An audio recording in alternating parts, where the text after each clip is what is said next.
Drama serial ए इश्क के जुनून की आने वाली एपिसोड बेहद इंटरेस्टिंग होने वाली है क्योंकि ऐमन की हालत मजीद ख़राब हो रही है। सबकी नज़रें राहम पर जमी हैं। क्या वो वक्त पर ऐमन को बचा पाएगा? क्या वो इसका मुनासिब इलाज करवा सकेगा? दूसरी तरफ आफिया अब इंतहाई बेचैन हो चुकी है। उसे मालूम हो चुका है कि ऐमन की मेडिकल फाइल राहम के हाथ लग चुकी है। ये खबर उसके लिए किसी खतरे की घंटी से कम नहीं, क्योंकि अगर राहम डॉक्टर तक पहुंच गया तवास का राज खुल सकता है। राहिम और ऐमन इस्लाम आबाद के लिए रवाना होते हैं, जहां वो ऐमन के साथ कुछ सुकून के लम्हे गुजारने की कोशिश करता है। मगर आफिया को ये बात बर्दाश्त नहीं हो रही। आफिया वक्त ज़ाया किए बगैर ऐमन के घर पहुंचती है। चालाकी से ऐमन की मां को कायल करती है कि उसे ऐमन की मेडिकल फाइल चाहिए। वो नरमी से कहती है, मुझे डॉक्टर से मशूरा करना है ताकि ऐमन जल्दी सेहत याब हो जाए। जैसे ही आफिया ऐमन की मेडिकल फाइल लेने उसके घर पहुंचती है, कलसूम बीबी उसे बताती हैं कि राहिम वो फाइल लेकर जा चुका है। ये सुनते ही आफिया की आंखों में एक लम्हे के लिए खौफ की लहर दौड़ती है। अगर राहम डॉक्टर तक पहुंच गया तो उसका सारा खेल खराब हो जाएगा। शदीद गुस्से और घबराहट में आफिया ऐमन के वालदेन पर बरस पड़ती है। उसका जहर आलूद लहजा पूरे माहौल में तनाव पैदा कर देता है। वो कहती है, आपने कैसे अपनी बेटी को एक कातिल के साथ शहर से बाहर भेज दिया? क्या आपको अंदाज़ा भी है कि ऐमन राहम के साथ महफूज नहीं है? अगर उसने एक बार उसे मारने की कोशिश की थी तो क्या वो दोबारा ऐसा नहीं करेगा? ये अल्फाज ऐमन के माँ बाप के दिल में खौफ की आग लगा देते हैं। एक तरफ वो राहिम पर भरोसा कर चुके थे क्योंकि इसी ने उनके छोटे बेटे का इलाज करवाया था, मगर दूसरी तरफ आफिया की जहरीली बातें शकूक व शिबहात का तूफान खड़ा कर देती हैं। कलसूम बीबी, जो राहम को दिल से एक नेक और सच्चा इंसान समझती हैं, आफिया की बातों पर यकीन करने से इनकार कर देती हैं। वो कहती हैं, नहीं, मेरा दिल नहीं मानता कि राहम बुरा इंसान है। जान लेने वाले जान बचाया नहीं करते। तुम क्यों समझ नहीं रही हो? तुम्हें क्यों यकीन नहीं आता कि वो बुरा नहीं है? मगर ऐमन के वालिद की सोच कुछ और है।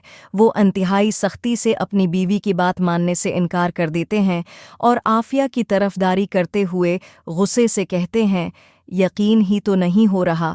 मुझे लगता है कि राहम मेरी बेटी को नुकसान पहुंचाएगा। अगर उसने पहले उसकी जान लेने की कोशिश की थी तो वो अब भी ऐसा कर सकता है। दूसरी तरफ ऐमन की दवाइयां बंद कर देने से अब उसके साइड इफ़ेक्ट्स शुरू जाएंगे, क्योंकि ऐमन की हालत बिगड़ना शुरू हो जाती है। और जब वो सोने की कोशिश करती है, अचानक उसके दिमाग को झटके लगना शुरू हो जाते हैं। वो बेकाबू होकर चीखती है, अपने बाल खींचती है और राहिम को आवाज़ें देती है। ये मंजर देखकर राहिम के पैरों तले ज़मीन निकल जाती है और वो घबराकर खौफ में मुब्तला हो जाता है। इसके जहन में ये ख्याल आता है कि क्या वो दवा जिसे मैंने रोक दिया था, इसका साइड इफ़ेक्ट तो नहीं हो गया? ऐमन को इन दवाओं की आदत हो चुकी थी, ताहिम ये दवाएं उसके दिमाग पर साइड इफ़ेक्ट डाल रही थीं। राहिम ऐमन की हालत देखकर फ़ौरन उसे अस्पताल ले जाता है, जहां ऐमन एक शदीद उलझन में मुब्तला होकर राहिम से पूछती है, आप मुझे यहाँ क्यों लेकर आए हैं? आप मेरे साथ क्या करने वाले हैं? आप ये सब क्यों कर रहे हैं? ऐमन के दिमाग में पुरानी यादें ताज़ा होने लगती हैं और वो फिर से राहिम को मुश्कूक निगाहों से देखना शुरू करती है। राहिम उसे तसल्ली देने की कोशिश करता है और कहता है, ऐमन, मैं तुम्हारा इलाज करने आया हूँ, तुम मुझ पर भरोसा करो। लेकिन ऐमन की यादें उसकी हकीकत को धुंधला देती हैं और वो कुछ नहीं समझ पाती कि ऐसा क्यों हो रहा है। ज़हन में उठने वाले सवालात और उलझनों के बीच सड़क पर निकल जाती है, जहां वो पुराने सीन्स को याद करने लगती है। वो अपनी इस ख़राब दिमागी हालत के साथ सोच में उलझकर सोचती है कि वो शख्स जिसने मुझे मारने की कोशिश की थी, वो आखिरकार मेरा इलाज क्यों करेगा? जहां अब ऐमन ट्रक पर हादसे का शिकार होने से बाल बाल बच जाती है, क्योंकि राहिम वक्त पर पहुंचकर उसे बचा लेता है। जैसे ही ऐमन को अपने करीब देखती है, वो राहिम का गरीबान पकड़कर उसे झंझोड़ती है और गुस्से में भरकर पूछती है, तुम मुझे बताओ, मेरा दुश्मन कौन है? मेरे साथ आखिर किसने ये सब किया था? कौन था जिसने मुझे समंदर के किनारे छोड़ा था? तुम कौन हो और वो कौन था जिसने मेरी जिंदगी तबाह कर दी? अब यहाँ पर राहम पर यह सारी सच्चाई खुल जाती है कि ऐमन की दिमागी हालत ठीक नहीं है। उसे कुछ भी ठीक से याद नहीं रहा। वो जो कुछ भी कह रही है, उसे कुछ भी याद नहीं।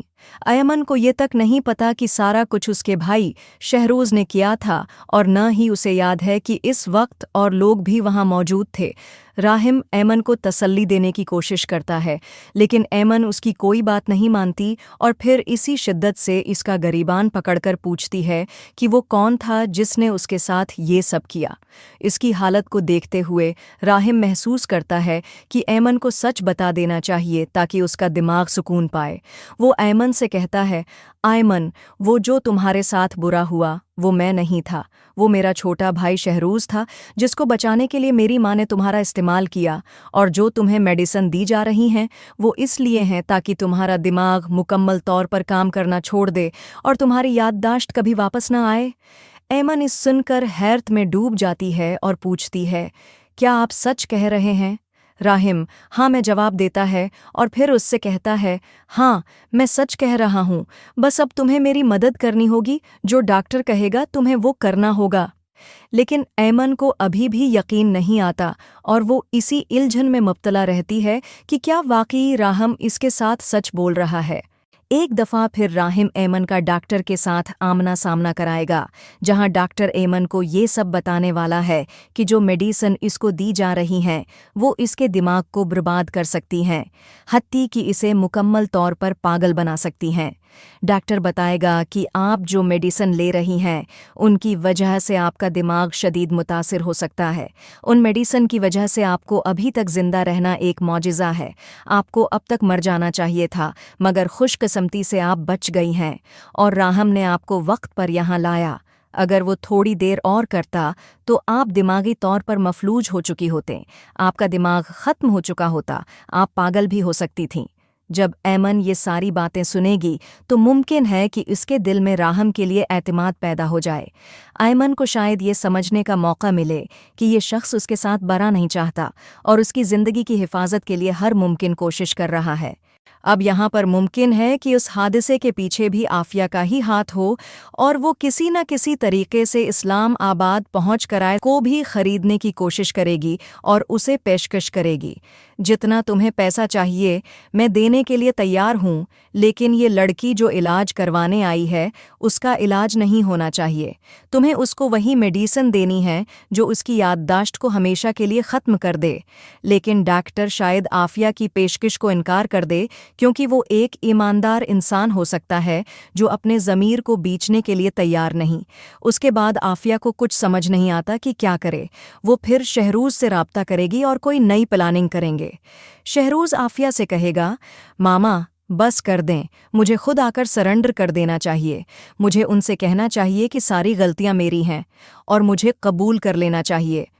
आफिया फिर राहिम को सैटिस्फाई करने की कोशिश करेगी और शहरूज़ को एक और मौका देने की बात करेगी ताकि वो राहिम से माफ़ी मांग ले और उसे दोबारा कबूल कर ले। नाजरीन के लिए ये ड्रामा मज़ीद दिलचस्प होने वाला है। कमेंट्स में अपनी राय ज़रूर दें।